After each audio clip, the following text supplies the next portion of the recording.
Do you have a hard time saying no? Well, stay tuned. I'm about to share with you why this is, as well as share my simple formula for saying no. Assistants, if you would like more transformational strategies geared towards you, please subscribe to my channel and hit the bell to be notified when my weekly episodes go live. I'm Annie Croner of WholeAssistant.com, and on today's episode of the Whole Assistant Show, I'm going to be talking about saying no. Saying no can be really challenging for us as assistants because it's literally our job to be helpful. But what we need to keep in mind is that whenever we say yes to something, we are inevitably saying no to something else. This is true because there's only so much time in the day. There's only 24 hours in the day, and we need to realize that saying no to something makes room for the yeses that we actually want in our lives and in our careers as well. We do not have to say yes to absolutely everything that hits our plate or that comes our way.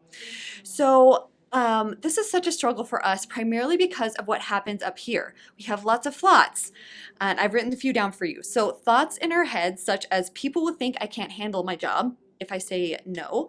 It's just quicker if I handle it, other than delegating it. I'm afraid of what my executive will think of me, or he may push back, and I don't want to deal with the discomfort of his pushing back.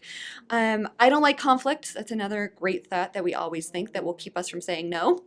It's better to keep the peace than it is to say no, or it will only take a few minutes for me to do this, even though it's really outside the parameters of my role and I probably shouldn't be doing it because of my boundaries.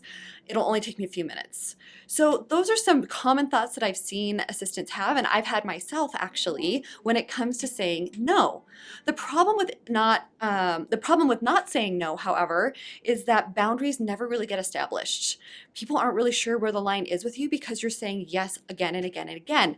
And this can lead to frustration and discontent in our roles if we are not clear with our boundaries, and if we don't even know what those boundaries are. So some of us don't even know what they are. We know that we only know when they've been crossed, and then we get really frustrated and perturbed, but it's other people's jobs to test boundaries. So just bear that in mind. It's literally their job to test the boundary. So it can be really frustrating when we don't say no long term. And then our well-being suffers as a result, right? And then we'll end up feeling like we're always at the effect or at the mercy of our circumstances. So we're always going to feel pushed around by life if we don't establish those boundaries and if we don't inevitably say no to something. So how can we actually say no? I have a couple thoughts for you with regards to this. The first step is to realize that you can still be solutions oriented even if you aren't going to perform the task yourself. So sometimes someone will bring something to me and be like, can you handle this or can you deal with this? And I'll be like, I will tell them no, but then I will give them some good creative food for thought or a good encouraging word to set them on the right track, or whatever it may be. We can still be solutions oriented and say no, guys. Just remember that. So that's the first thing to realize. And then also realize that we train people how we want to be treated with every interaction. And setting boundaries is really more about that than it is about stomping into someone's office and laying down the law. So realize that as well. You can slowly train people to respect your boundaries based on how you respond to them when they ask you to do stuff for them, so that they know and they're clear. Oftentimes people will test the boundaries because they aren't sure what they are and they aren't clear what the boundaries look like. So realize that as well.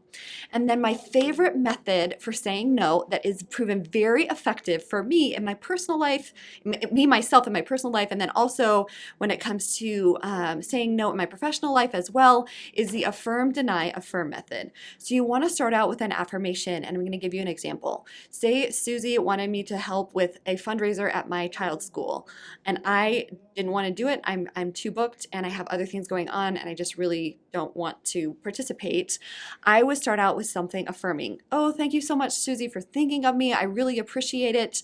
And then I would give a very clear no. Unfortunately, I've set out my goals for the season of my life, or this quarter or this year, or whatever you want to say, so I won't be able to help you.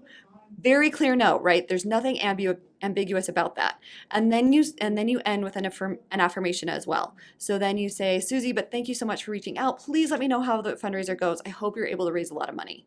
Easy peasy. Affirm, deny, affirm. Now, this is not my idea. I got this from Michael Hyatt on Amy Porterfield's podcast. And the second I heard it, I rewound it because I thought it was brilliant. And I have used it since, and it works like a charm. It's positive, it's uplifting. People understand why you're saying no more often than not. They get that people are busy, and it's just a very clear no, so you aren't yanking people around or leading people on or pushing off certain things that you don't want to do or really don't have time for. So the affirm, deny, affirm method works like a charm.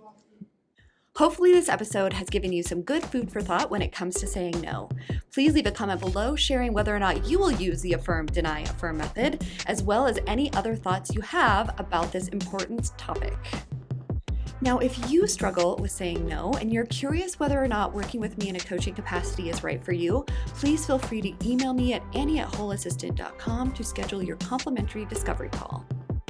To continue this discussion and receive support from your fellow assistants, please head on over to facebook.com/groups/wholeassistant to join our assistants-only community. If you like this episode, please let me know by hitting the like button below. Also, be sure to subscribe and share this episode with your fellow assistants and administrative professionals. And last but not least, if this episode has helped you in any way, I want to hear about it. So please leave a comment below sharing how.